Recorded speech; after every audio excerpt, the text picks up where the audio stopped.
every single time that women have gotten close to reaching equality under the law, things that seem perhaps unrelated rear their ugly head and somehow push us off track. For the first time in 36 years, Congress is holding hearings on the Equal Rights Amendment, a constitutional amendment first introduced in 1921 that declares zero tolerance for sex discrimination. The Equal Rights Amendment was written by Alice Paul in 1923 as the necessary second step after suffrage and achieving the right to vote in 1920. It's nothing controversial or strange about it. In fact, it's only 24 words, and these are they.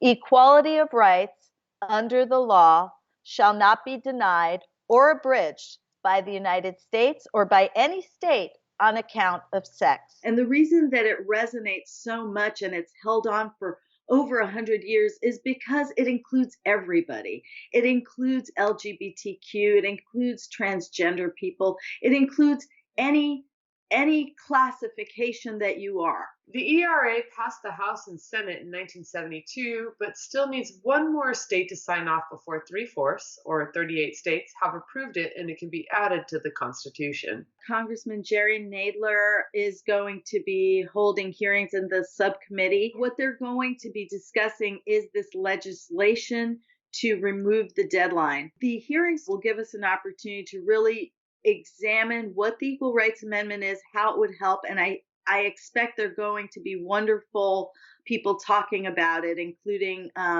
Patricia Arquette, who is a wonderful advocate for the ERA, and Senator Patricia Spearman, who was instrumental in having the ERA passed in the state of Nevada. There's been a sort of novel argument kind of rising up in anti-feminist circles that you're seeing published in response to the fact that the House is having hearings on the ERA, which is that we shouldn't pass the ERA because we don't need it anymore, that all the things that were supposedly going to happen if the ERA was passed in the 70s when it was first proposed, which is like same-sex marriage, women serving in the military, things like that, have already come to pass, and so we don't really need it anymore.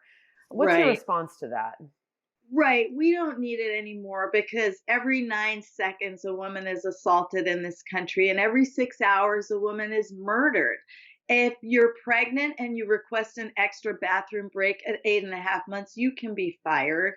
And we just tied with Syria as the third most dangerous country in the world for sexual violence. So I really would love to meet somebody that thinks that women don't need this law. For this government to sit back and say it's perfectly okay for the United States of America to make it on the United Nations top 10 most dangerous countries in the world, period, for women, and top 3 in terms of sexual violence is a disgrace.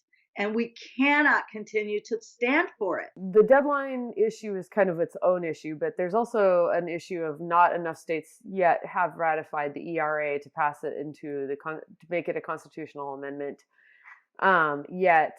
What are some of the obstacles that you've been coming up against? The main argument that is being made in these state capitals is that the Equal Rights Amendment is an abortion on demand bill.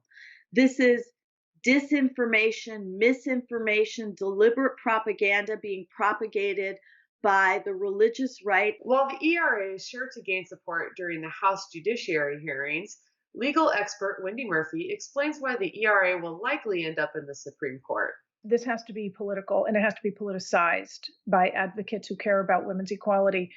We can't just play by the rules and file gently and, be polite. We really have to rise up about this and unite. And the reason we're talking about deadlines and and congressional authority and whatnot is because 37 states, correct, have ratified the Equal Rights Amendment now. And so we're literally one state short. I'm a strategic litigator. I do a lot of impact litigation on behalf of especially abused women and children and constitutional rights and civil rights for women.